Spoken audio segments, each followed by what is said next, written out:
we're back. Todd, it looks like number 6 in our Scrum is Hard and Disruptive series. Actually, let me tee this up. We're going through a white paper from 2006 that Ken wrote, 15 ways that Scrum is hard and disruptive. We wanted to take a look at it, analyze it, and see are these things still holding up and true. And we've released 5 of them so far. And Todd, I think they've all held up pretty well. Yeah, it's one of those things where we've gotten feedback like, wow, this stands the test of time, right? It's like, yeah, it's not surprising. Ken's a pretty smart guy. Yeah. We're on to number 6. The iterative incremental nature of Scrum puts stress on the product development organization to improve its engineering skills and on the product management organization to optimize the return on investment of every release and project. The phrase "that can't be done here" really means that it will be very difficult to do so. The gap between current practices and target practices is a measure of incompetence and competitive risk. Wow. Get ready for a long video. Definitely a lot to pull apart here, right? Yeah, I think the first thing I'm going to pull apart is this iterative incremental nature of Scrum puts stress on the product development organization to improve its engineering skills. Yeah. So considering how long ago this was written, right? Now Scrum Guide 2020 has the commitment definition of done to the increment. So just that addition, officially recognizing definition of done as a commitment to the increment and Scrum, really improving engineering skills in and of himself right there. That's a container for it. But also being able to get to done in 30 days or less requires a different approach to engineering, right? It requires the use of toggling. It requires automated tests. It requires a lot of the things that we draw from XP really to improve engineering skills. Yeah, I think it really highlights that technical excellence has never been an optional in Scrum, right? And in fact, what Ken is saying here is that the framework is intentionally putting pressure on the development organization or on a Scrum team or on developers to make sure their engineering skills are on point. You know, that means automated deployments. That means testing. That means, you know, all of the things that need to happen within a sprint. But what I love here too is that he balances this out. He's also saying that Scrum should put stress on the product management organization. You know, this quest for value, this return on investment, you could replace with the word value, right? And you would be equally right here that the pressure should be on the product management wing of or side of the equation that, look, ROI has got to be great. The juice has to be worth the squeeze each and every sprint. Every release, every project, every product, we are pushing to ensure that the return is as much as possible. And I love that balance. We don't hear enough about that, in the Agile, Scrum, product dev world, that, hey, engineering should be a little stressed out, product should be stressed, but it's a good stress. Yeah. Right. It's a pressure for excellence. It's not a pressure for a negative outcome. Right. Yeah. And, we have an accountability for that, right? Specifically to look at return on investment and to consider the when with releases, right? So, and that's the product owner. So there's a whole person that is just constantly thinking return on investment and optimizing return on investment.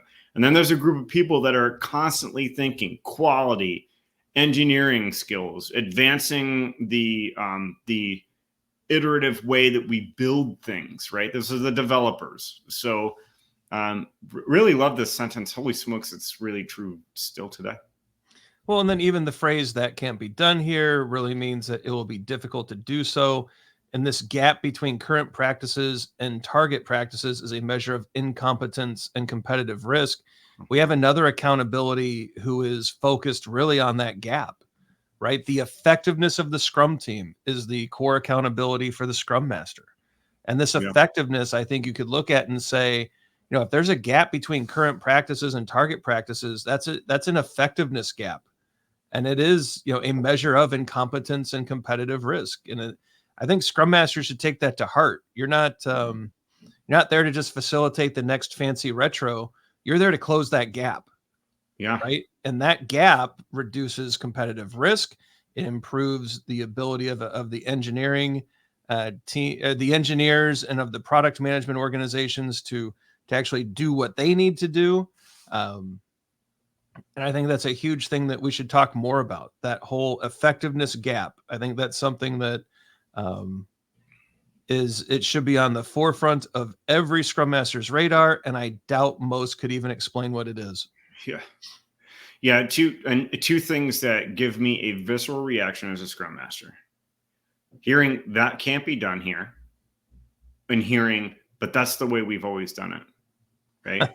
And then to fill in with this, this is really interesting perspective you've brought up, Brian, between current practices and target practices, because current practices are where we are today. Target practices are where we want to be in the future. And there is a gap in there.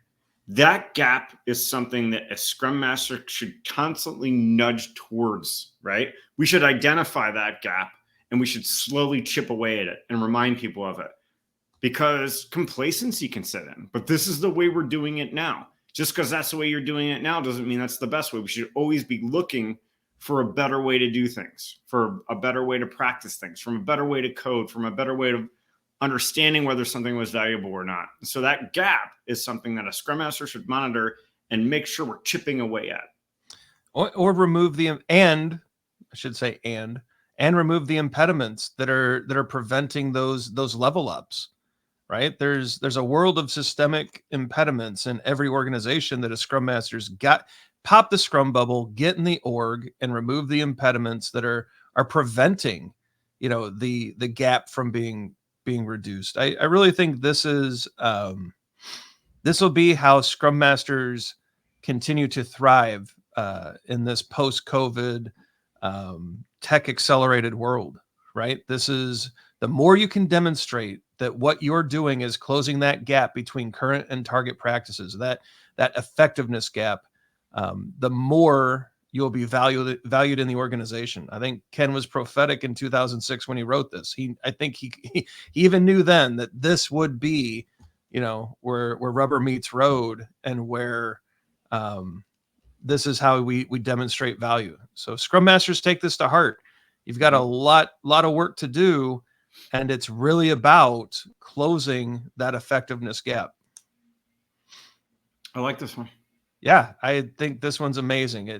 And that balance of pressure or of stress is another kind of neat thought that, everyone's really good at stressing IT, right? Short timelines, death marches, get it done, get it. I've got messages from a former colleague who's talking about reduced timelines, but they added more time for the product side to do UAT. Yeah. It's like, we're going to let the pressure out on one side, but turn it up on the other. And it should be both. Everyone should be looking at optimizing their accountabilities and their areas of concern. And another great comment from Ken, from about 20 years ago, which is amazing. Yeah. Still holds true. What do you all think? That's what we're interested in. Be sure to like and subscribe so you never miss a video. Leave us your questions and comments leave them below. We would love to hear. What are your thoughts on this statement? Are you getting a lot out of this series? How else can we help? All of those are great things. Be sure to share these videos with everyone you know that likes, loves, and uses Scrum. I think that could be helpful for them as well. Some videos are going to pop up. It's probably our Scrum 101 course. You should check that out. Easy way to get into the framework and learn about all these wonderful things that Ken is describing in this white paper. So for Todd, I'm Ryan. Go forward, do some great Scrum things. Remember, Scrum is hard and disruptive, but that's a good thing. And we'll see you next time. See you.